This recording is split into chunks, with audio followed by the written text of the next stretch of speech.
Okay, hello everyone. तो आज की वीडियो का एजेंडा है अपना ऑपरेटर्स।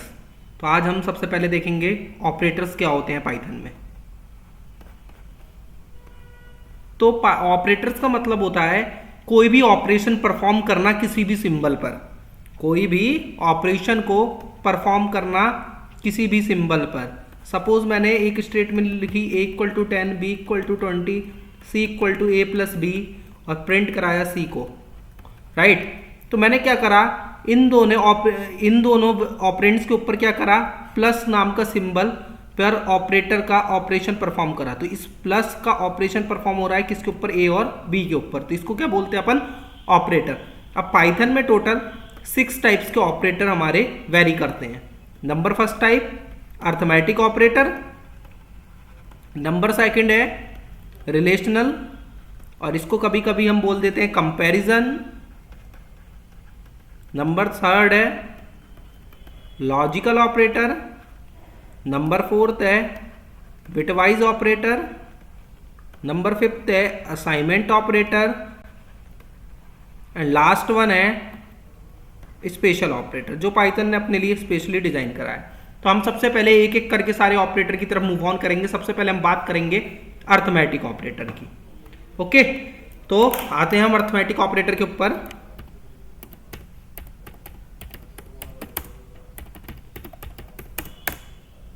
तो अर्थमेटिक ऑपरेटर के अंदर हमारे पास कौन कौन से सिंबल होते हैं। एक सिंबल होता है प्लस, एक सिंबल होता है माइनस, एक सिंबल होता है मल्टीप्लाई, एक सिंबल होता है डिवाइड, एक सिंबल होता है फ्लोर डिवीजन डबल डिवाइड, एक सिंबल होता है परसेंटेज, इसको बोलते हैं मॉडुलस, और एक लास्ट होता है डबल स्टार, इसको हम बोलते हैं एक्सपोनेंट।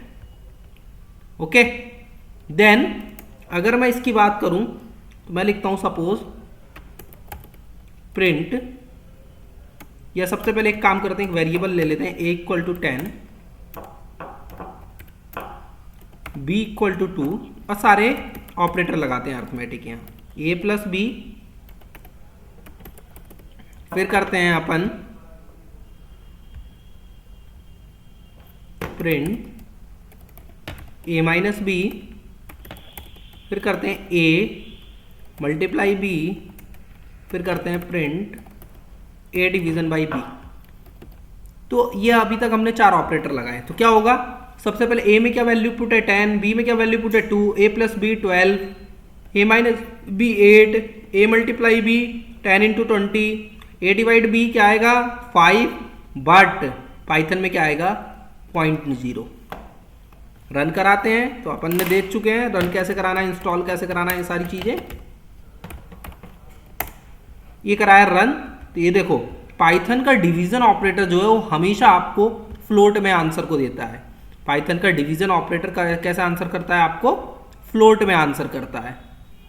ओके, तो अगर आपको इंटीजर में आंसर चाहिए तो आपको क्या करना पड़ेगा, कौन सा ऑपरेटर लगाना पड़ेगा, फ्लोर डिवीजन। सॉरी गाइस, तो अब आप यहां पे लगाओ फ्लोर डिवीजन। तो ये आपको कैसा आंसर करेगा, ये आपको इंटीजर में आंसर करेगा। ओके, फिर अब नेक्स्ट ऑपरेटर लगाते हैं a मॉडुलस b। अब percentage means modulus. Modulus operator क्या करता है पाइथन में, मॉडुलस ऑपरेटर का काम ये होता है आपका रिमाइंडर निकालना। मतलब 10 को 2 से डिवाइड करोगे तो कितना रिमाइंडर बचेगा, 0। तो ये रिमाइंडर देकर दे रहा है अपन को 0। और लास्ट ऑपरेटर क्या है, exponent, a exponent b। Exponent का मतलब वही है जो आप मैथमेटिक्स में पावर निकालते हो। तो a हो गया लॉग, b हो गया बेस, 10 लॉग 2 का पावर क्या है होगी 100। सेम मैथमेटिक्स में जो पावर निकालते हो वो यहाँ पे एक्सपोनेंट कहलाता है। Clear arithmetic operator guys.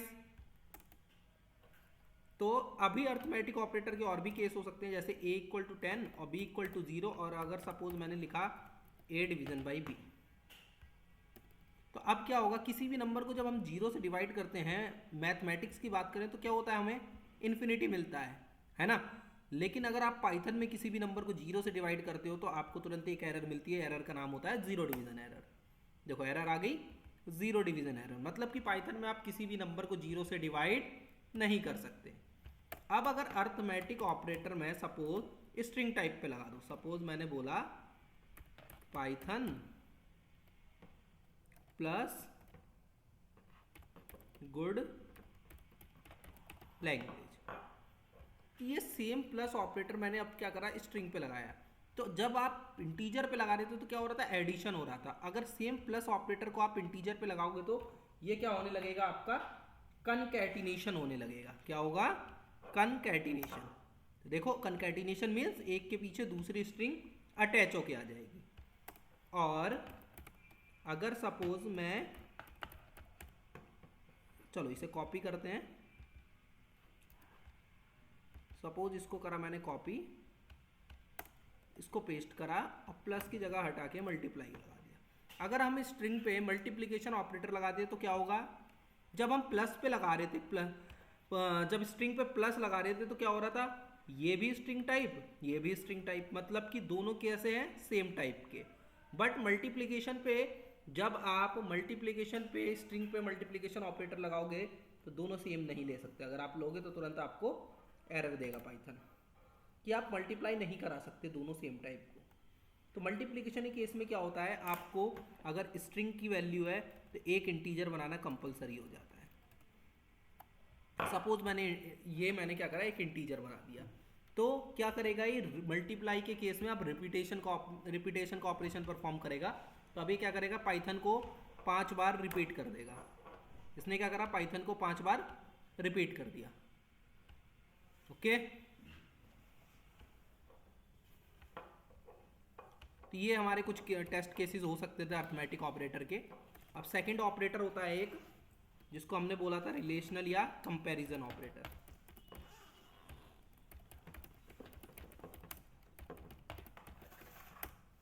तो रिलेशनल या कंपैरिजन ऑपरेटर में कितने सिंबल होते हैं, एक सिंबल होता है डबल इक्वल टू, एक सिंबल होता है नॉट इक्वल टू, एक सिंबल होता है लेस देन, एक सिंबल होता है ग्रेटर देन, एक सिंबल होता है लेस देन इक्वल टू, एक सिंबल होता है greater than equal to.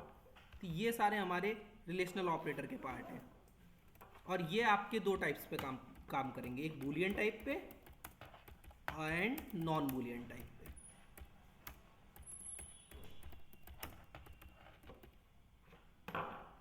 Boolean type का मतलब क्या होता है, बूलियन टाइप का मतलब होता है जो वैल्यू आपकी किस फॉर्मेट में लिखी हुई हो। बूलियन टाइप मीन्स ट्रू और फॉल्स के फॉर्मेट में, मीन्स ट्रू का मतलब 1, फॉल्स का मतलब 0। एंड नॉन बूलियन का मतलब होता है हमारा जो अभी तक आप लगाए हो, इंटीजर, स्ट्रिंग या फ्लोट, ये सारी किसकी कैटेगरी है, नॉन बूलियन। तो अभी तक अर्थमेटिक ऑपरेटर हमने किस पे लगाया, सिर्फ नॉन बूलियन पे। पर रिलेशनल या कंपैरिजन ऑपरेटर आपका किस पे लग जाता है, बूलियन एंड नॉन बूलियन दोनों पे। तो लगाते हैं सबसे पहले बूलियन पे। सपोज मैंने लिखा print true equal to true, फिर मैंने लिखा print true not equal to false, फिर सपोज मैंने लिखा print true greater than true, फिर मैंने लिखा ट्रू लेस देन ट्रू, फिर मैंने लिखा false greater than equal to false.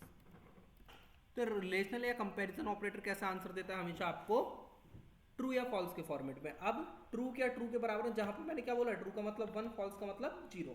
तो क्या ट्रू मीन्स 1, इस ट्रू मीन्स 1 और बीच में कैसा सिंबल है, ये इक्वल टू का। तो 1 इक्वल टू 1 कंडीशन ट्रू, तो क्या आंसर देगा ट्रू। यहाँ बोल रहे 1 नॉट इक्वल टू 0, तब भी कंडीशन ट्री, क्योंकि 1 0 के बराबर होता नहीं, तब भी क्या आंसर देगा, ट्रू। अब यहाँ क्या बोल रहे हो, 1 ग्रेटर देन 1, क्या 1 1 से बड़ा है, नहीं है, ये क्या देगा, फॉल्स। यहाँ क्या बोल रहे हो, 1 लेस देन 1, ये भी फॉल्स। यहाँ क्या बोल रहे हो, 0 ग्रेटर देन या इक्वल टू 0, तो पर 0 0 से बड़ा नहीं पर बराबर है, तो क्या आंसर देगा, ट्रू। Clear guys. अब एक बार इसे चेक कर लेते हैं, तो वही सेम आंसर कर रहा है। अब मैंने क्या बोला, कंपैरिजन ऑपरेटर को आप क्या कर सकते हो, नॉन बूलियन टाइप पे लगा सकते हो। तो नॉन बूलियन टाइप तो सिंपल है, आप एक बार इंटीजर पे लगा के देख लो, क्या 10 के बराबर है, तो नहीं है। तो ये सारे ऑपरेटर आप नॉन बूलियन टाइप इंटीजर पे तो लगा सकते हो। बस एक केस बचेगा आपका स्ट्रिंग पे। तो सपोज मैं लगाता हूँ स्ट्रिंग पे, कोई सी भी स्ट्रिंग ले लो, मैंने ले ली सपोज ये, और ये ले लिया मैंने, कुछ भी ले सकते हो गाइज, मैं अपनी मर्जी से ले रहा हूँ। मैंने सपोज ये लिया और मैंने ले लिया ये। तो नॉन अगर स्ट्रिंग पे आप कंपैरिजन ऑपरेटर का यूज़ करते हैं तो किस तरीके से बिहेव करने वाला है, ये तो पक्का है ट्रू फॉल्स में आंसर करेगा। बट आपको कैसे पता चलेगा इंटरनली ये ट्रू दे रहा है तो क्यों दे रहा है, फॉल्स दे रहा है तो क्यों दे रहा है। तो जब भी बात अगर स्ट्रिंग की आती तो वहाँ पे आपकी एक चीज़ आती है एस्काई वैल्यू। तो स्ट्रिंग पे हमेशा कंपैरिजन ऑपरेटर किसके बेस पे काम करता है, एस्काई वैल्यू पे। और पाइथन हमारी केस सेंसिटिव लैंग्वेज है। केस सेंसिटिव मीन्स जहाँ पर आपके स्मॉल ए का मीनिंग कुछ और होता है, कैपिटल ए का मीनिंग कुछ और होता है। आप कभी भी कैरेक्टर को सेम नहीं जज कर सकते। ओके, तो एस्काई वैल्यू मीन्स होता है स्मॉल ए की वैल्यू सेट होती है 97, कैपिटल ए की वैल्यू सेट होती है 65। इसी तरीके से स्मॉल बी की वैल्यू 98, कैपिटल बी की वैल्यू 66, स्मॉल सी की 99, कैपिटल सी की 67, स्मॉल डी की 100 एंड कैपिटल डी की 68 और अप टू जेड तक ये इंक्रीज होता हुआ चला जाता है। तो अब आप किस तरीके से चेक करने वाले हो, देखो कंपेयर कैसे करोगे। इसका पहला कैरेक्टर उठाओ और इसके पहले कैरेक्टर के साथ कंपेयर करो, और अगर आपको पहले कंपैरिजन पे आंसर मिल जाता है तो आप वहीं से आंसर को रिटर्न करो, आगे चेक करने की जरूरत है नहीं। तो चेक करो, स्मॉल सी की वैल्यू क्या है 99, सिंबल लगाओ जो भी लगा है। कैपिटल सी की वैल्यू क्या है 67। कंडीशन अब खुद चेक कर लो आप, 99 बड़ा है 67 से, बिल्कुल बड़ा है, आंसर मिल गया ट्रू। इसे भी ऐसे कंपेयर करो, स्मॉल सी की वैल्यू 99 और कहीं ना कहीं कैपिटल जेड की वैल्यू 3 डिजिट्स में ही आएगी, 101 मान लो, कुछ भी मान लो, क्योंकि बड़ा है जेड, सी के बाद ही 100, डी के बाद ही 100 आ जा रहा है, तो जेड की वैल्यू 3 डिजिट में होगी। तो जो भी इसकी वैल्यू है वो आप निकाल सकते हो। तो ये हमें पता चल रहा है कंडीशन क्या मिल रही है, फॉल्स। तो ये पहला ट्रू और सेकंड फॉल्स मिलने वाला है हमें। तो पहला ट्रू एंड सेकंड फॉल्स। तो इस तरीके से ये नॉन बुलियन टाइप पे काम करेगा हमारा कंपैरिजन ऑपरेटर। क्लियर हुआ कंपैरिजन ऑपरेटर और रिलेशनल ऑपरेटर। तो आज हमने 2 टाइप्स के ऑपरेटर देखे, बाकी आने वाले नेक्स्ट वीडियो में हम बाकी के टाइप्स डिस्कस करेंगे। Okay, thank you guys.